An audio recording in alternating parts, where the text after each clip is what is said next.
मैं बहुत बहुत धन्यवाद देता हूँ आदरणीय एकनाथ जी का। मेरे साथ में मित्रगण यहाँ पे आए हुए हैं, मैं आप सब लोगों का धन्यवाद देता हूँ।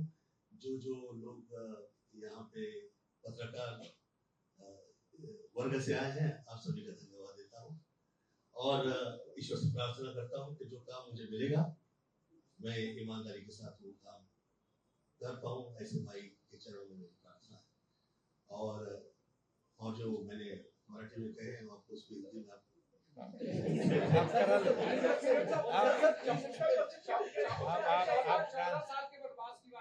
जी मैं ये कह रहा हूँ कि मैं 2004 से 9 तक में था, फिर मतलब के पॉलिटिक्स में 4 से 9 था और वो 14वीं लोकसभा थी। ये कमाल का इत्तेफाक है, इत्तेफाक ये सत्य है, सच कहूँ ये 14वीं लोकसभा थी।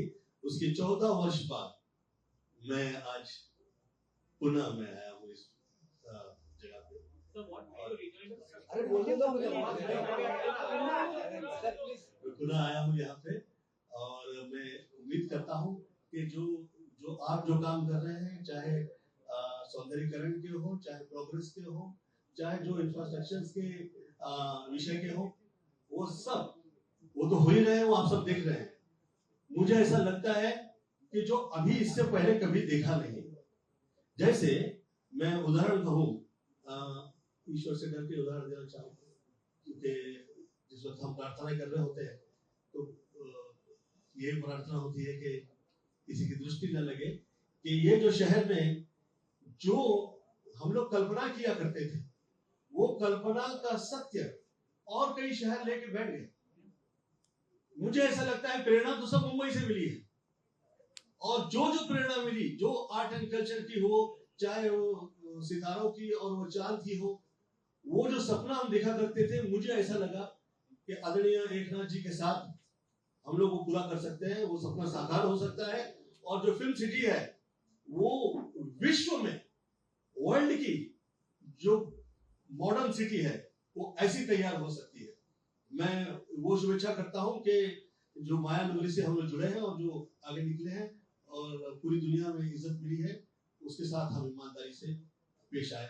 ये ईश्वर से प्रार्थना है, दुआ है, आप जो कहिए। सर एक और वजह है जिससे मैं गोविंद से गोविंदा हुआ, वो है धर्म कृपा जो वर्षानुवर्ष आते रही है। मुझे जिस वक्त मैं औरा देखा करता हूँ लोगों में, तो वो कैसा क्लीन है वो देखकर पता लग जाता है कि ये क्लीन हो रहा है और इस पे काम हुआ करते हैं। जिस वक्त मुझे लगता है कि मैं ओवरस्टेट कर दूंगा, इनकेस आप लोग शायद विश्वास नहीं करेंगे, मैं चाहे जहाँ रहूं, मैं आदरणीय मोदी जी की तरफ देखा था तो मुझे ऐसा लगा था कि ऐसा क्लीन हो रहा है। जो पिछले 9-10 वर्षों में जो काम हुआ है, जो विकास हुआ है, वो अविश्वसनीय लगता है। जिस वक्त हम लोग देश से निकल के बाहर जाया करते हैं, जो हम लोगों के लिए जो पहले लोगों के दृष्टिकोण हुआ करते थे और जो उनकी विचारधारा थी, जो सोच थी, वो हम उससे बाहर निकल के अलग ही हो रहे हैं और बहुत ज्यादा अच्छे लगते हैं। और वही क्लीन हो रहा, मुझे ऐसा लगा कि आज इस राज्य के में, जिस वक्त मैं शुरू में आया था फिल्म लाइन में, मैं मशहूर था, ये हर पिक्चर के अंदर सिनेमा में हम टीका लगाता है, तो वो टीका लगाता है वो हर सिनेमा में हुआ करता था। तो वो मैं कहा करता था कि ये देखिए, ये जो आप लोग टीका जो कह रहे हो, ये जो हम लोग लगाया करते हैं, ये साक्षात उस औरा का, उस कृपा का, उस मात्र कृपा का ये हम लोग साथ लेकर लिए आगे निकल रहे हैं, जिस वजह से, जिस वजूद से, जिसकी भूमि पे हम खड़े हैं। और वही मुझे आप में नजर आता है, ये एक वजह है। क्लीन बहुत अच्छा लगता है और साथ बहुत सरल है। इस जगह पे पहुंचने के बाद आप सरल रहे, ये बहुत टफ है, और ऐसे हार्ड वर्क के बाद आप ऐसा आपका नेचर है, ये बहुत अच्छा लगा मुझे। और मैं पहले टाइम जिस दिन मिला, पहले दिन आदरणीय सीएम साहब से, मैं वो दिवस गणेश चतुर्थी की पूजन का था और आज फिर चतुर्थी है। तो ये योग जो है ये देखने में आते हैं, इसीलिए मैंने पहले विश्वास देव सवितुर्तानि मंत्र पढ़ा और मैं ईश्वर से प्रार्थना करता हूँ कि अभी तो ये कह दिया अभी ज्यादा डायलॉग बजी मैं नहीं करूँगा।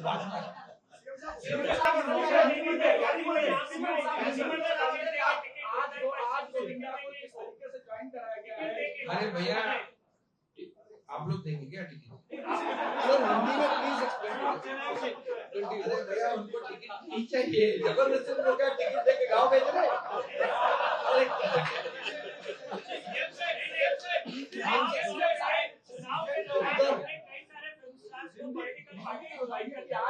ये बिल्कुल ऐसी, अरे भैया ये नहीं है, ये चुनाव के लिए नहीं आए, टिकट भी नहीं चाहिए उन्होंने। पहले मुझे कहा कि कोई टिकट विकट नहीं चाहिए, मैं बोला मेट्रो का तो टिकट निकालना पड़ेगा, तो बोले वो चलेगा, चुनाव का टिकट नहीं चाहिए।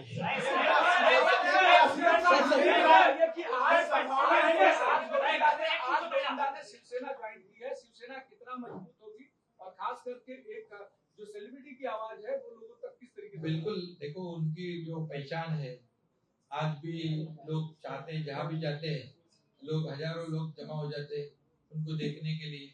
अभी जब सुनेंगे तो लाखों में जमा हो जाएंगे।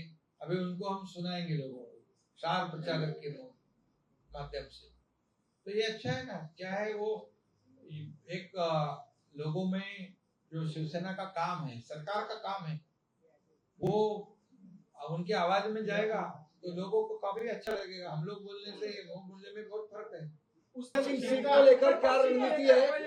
मना कर रहे हैं आपको खाली सिर्फ उत्तर पश्चिम क्यों भैया? अरे 48 सीट है हमारी, 48 सीट में हम महायुति मजबूती से लड़ेगी, मजबूती से जीतेगी, इतना ध्यान रखो।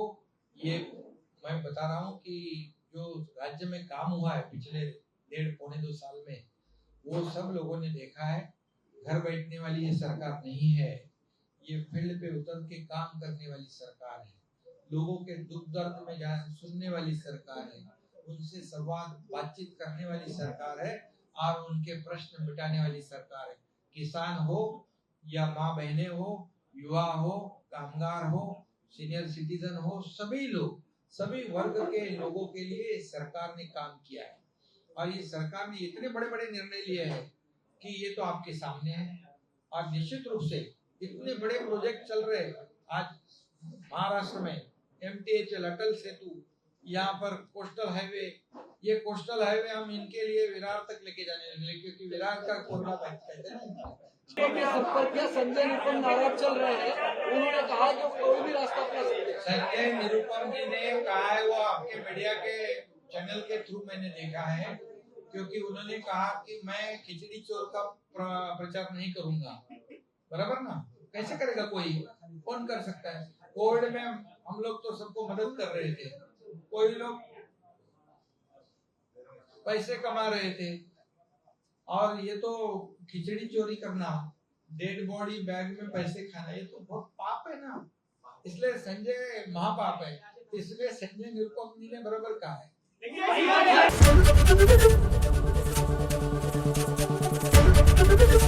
ABP गंगा, खबर आपकी, जुबान आपकी।